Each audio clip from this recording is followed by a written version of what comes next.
ଆଜି ସୁନ୍ଦରଗଡ଼ରେ 12 ଘଣ୍ଟିଆ ବନ୍ଦ ଡାକରା ତାମିଲନାଡୁ ନିର୍ଯାତିତ ଓଡ଼ିଆ ଯୁବତୀଙ୍କୁ ଫେରାଇ ଆଣିବା ଦାବିରେ କୋଶଳ ସମାଜ ପକ୍ଷରୁ ଏହି ବନ୍ଦ ପାଳନ କରାଯାଉଥିବା ବେଳେ ସହରର ସମସ୍ତ ଦୋକାନ ବଜାର ଏବଂ ଶିକ୍ଷାନୁଷ୍ଠାନ ବନ୍ଦ ରହିଛି ଏବଂ ପତ୍ରାପଲ୍ଲୀ ଛକରେ ଆନ୍ଦୋଳନକାରୀମାନେ ପିକେଟିଂ କରୁଥିବା ଦେଖିବାକୁ ମିଳିଛି। ଫଳରେ ରାସ୍ତାର ଉଭୟ ପାର୍ଶ୍ୱରେ ଶହ ଶହ ଗାଡ଼ି ମଟର ଅଟକି ରହିଛି। ନୟାଗଡ଼ ଜିଲ୍ଲା ଶରଣକୂଳ ଥାନା ମାନପୁର ଗାଁରେ କମେଣ୍ଟ ମରାକୁ ନେଇ ଯୁବକଙ୍କୁ ହତ୍ୟା। ମୃତ ଯୁବକ ସ୍ଥାନୀୟ ଗ୍ରାମର କୁଲ୍ଲୁ ବାଘ ହୋଇଥିବା ବେଳେ ମୃତକଙ୍କ ପରିବାର ଲୋକେ ଶରଣକୂଳ ଥାନା ଆଗରେ ମୃତଦେହ ରଖି ଅଭିଯୁକ୍ତମାନଙ୍କ ଗିରଫ ଦାବିରେ ଆନ୍ଦୋଳନ କରିଛନ୍ତି।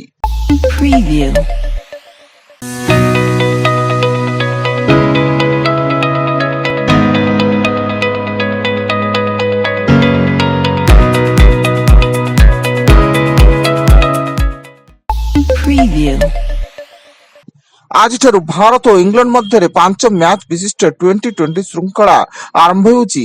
କୋଲକାତାର ଇଡେନ୍ ଗାର୍ଡେନ୍ସରେ ପ୍ରଥମ ଟି20 ମ୍ୟାଚ୍ ଖେଳାଯିବ। ସୂର୍ଯ୍ୟ କୁମାର ଯାଦବ ଦଳର ନେତୃତ୍ୱ ନେଉଥିବା ବେଳେ ଏହି ଶୃଙ୍ଖଳାରୁ 2026 ଟି20 ବିଶ୍ୱକପ୍ ପାଇଁ ଭାରତୀୟ ଦଳର ପ୍ରସ୍ତୁତି ଆରମ୍ଭ ହେବ। ଆଜି ରାଜ୍ୟ କ୍ୟାବିନେଟ୍ର ଗୁରୁତ୍ୱପୂର୍ଣ୍ଣ ବୈଠକ। ମୁଖ୍ୟମନ୍ତ୍ରୀ ମୋହନ ଚରଣ ମାଝୀଙ୍କ ଅଧ୍ୟକ୍ଷତାରେ ଲୋକସେବା ଭବନରେ ଏହି ବୈଠକ ଅନୁଷ୍ଠିତ ହେବା ସହ ଏହି ବୈଠକରେ କିଛି ଗୁରୁତ୍ୱପୂର୍ଣ୍ଣ ନିଷ୍ପତ୍ତି ଉପରେ ବାଜିପାରେ ମୋହର ଏବଂ ଏହି ବୈଠକରେ ମନ୍ତ୍ରୀ ପରିଷଦ ସଦସ୍ୟ ଏବଂ ସବୁ ବିଭାଗୀୟ ସଚିବ ଉପସ୍ଥିତ ରହିବେ।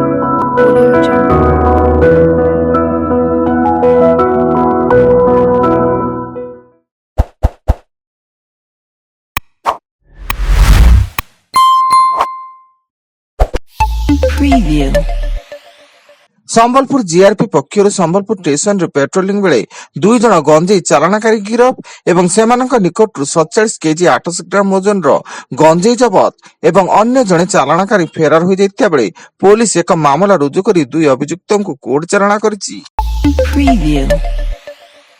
ଉତ୍ତର ପଶ୍ଚିମ ତୁର୍କୀର ଏକ ସ୍କି ରିସୋର୍ଟ ହୋଟେଲରେ ଅଗ୍ନିକାଣ୍ଡ ଘଟି 66 ଜଣଙ୍କର ମୃତ୍ୟୁ ଘଟିଥିବା ବେଳେ ଅନେକ ଜଣ ଆହତ ହୋଇ ସ୍ଥାନୀୟ ଡାକ୍ତରଖାନାରେ ଭର୍ତ୍ତି ଏବଂ ହୋଟେଲରେ 234 ଜଣ ଅତିଥି ରହୁଥିଲେ।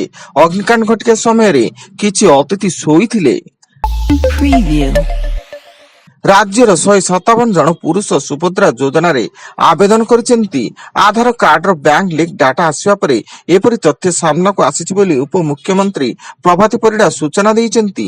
ତେବେ ଯୋଜନାରେ ଆବେଦନ କରିଥିବା ସମସ୍ତ ପୁରୁଷଙ୍କୁ ବାଦ ଦିଆଯାଇଛି। ହେଲେ ଏହି ଯୋଜନାରେ ପୁରୁଷ ଆବେଦନ କରୁଥିବା ଖବରଟି ଚର୍ଚ୍ଚାର ବିଷୟ ପାଲଟିଛି।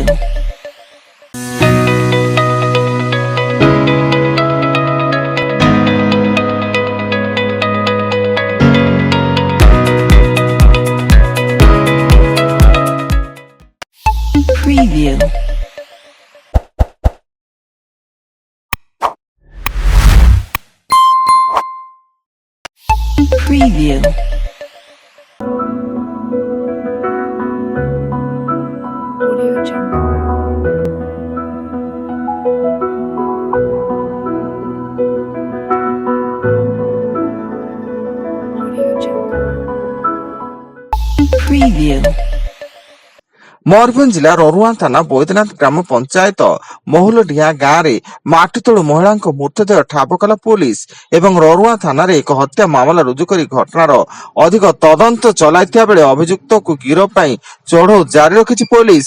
ମୃତ ମହିଳା ଜଣକ ସନାରାମ ହେସା ଫିଙ୍ଗୁଆ ନାମକ ଜଣେ ଯୁବକଙ୍କ ସହ ମହୁଲଡିହା ଗାଁରେ ଏକାଠି ରହୁଥିଲା।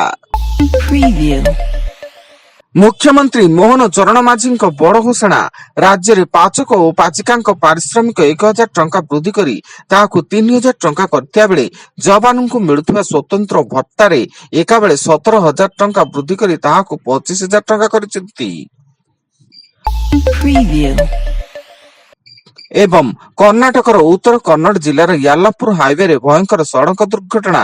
ଭାରସାମ୍ୟହରା ଏକ ପନିପରିବା ବୋଝେଇ ଟ୍ରକ୍ ଗଭୀର ଖାଇକୁ ଖସି ପଡ଼ିବା ଫଳରେ 10 ଜଣଙ୍କର ମୃତ୍ୟୁ ଘଟିଥିବା ବେଳେ 15 ଜଣ ଆହତ ହୋଇ ହୁବଲିର କିମ୍ସ ହସ୍ପିଟାଲରେ ଭର୍ତ୍ତି। ସମସ୍ତ ଫଳ ବ୍ୟବସାୟୀ ସାଭା ନୁରରୁ ଫଳ ବିକ୍ରୟ କରିବା ପାଇଁ ୟାଲାପୁରା ମେଳା ଅଭିମୁଖେ ଯାଉଥିଲେ। Preview.